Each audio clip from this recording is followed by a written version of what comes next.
Direk Cathy Garcia Molina. Inunfollow si Daniel Padilla sa kanyang Instagram account sa gitna ng breakup ng rumors ng Katniel. Mas lalo patuloy tumindi ang di umano'y kontrobersiya na ito. Alamin natin ang buong istorya.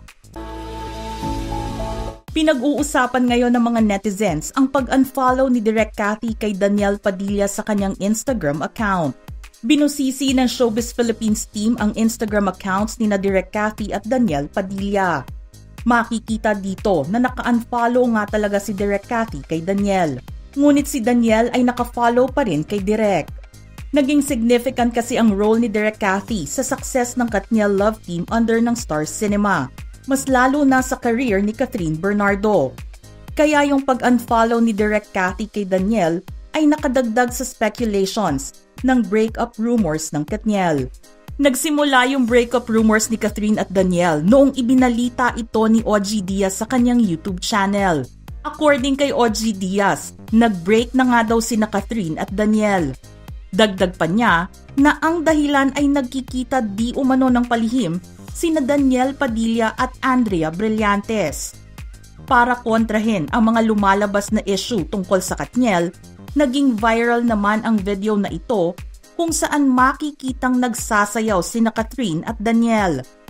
Ngunit ayon kay Christy Fermin, kaduda-duda daw ang naging behavior ni Daniel kay Kathryn dahil parang walang affection galing kay Daniel.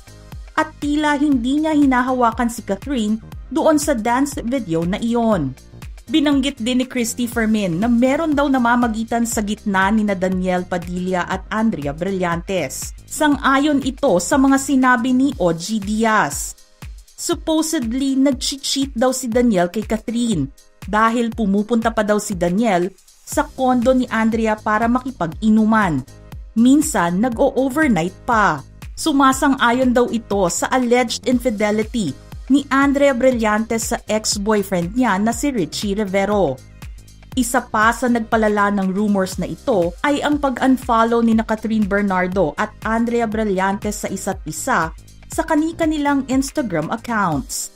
Maski si Miles Ocampo na best friend ni Kathryn ay in-unfollow na rin si Andrea. At sa lahat at gitna ng kontrobersiya na ito, lumalabas ang isang open letter galing sa mga netizens na nakatag si Kathryn Bernardo. Galing sa Twitter user na si Free Catherine B, nilalaman ng open letter ay ang alleged deceptions ni Daniel Padilla, ang mga infidelity ni Andrea at ang namamagitan sa kanilang dalawa. Deactivated na ang account ng Twitter user na ito. Wala pang official confirmation galing sa mga involved parties, sina Daniel, Kathryn at Andrea, tungkol sa namumuong kontrobersiya na ito. Hoping pa rin ang mga Katniel fans na malinawan na ang lahat at maging matatag pa rin ang Katniel. Ano ang masasabi nyo sa latest celebrity story tungkol sa Katniel? Just comment below.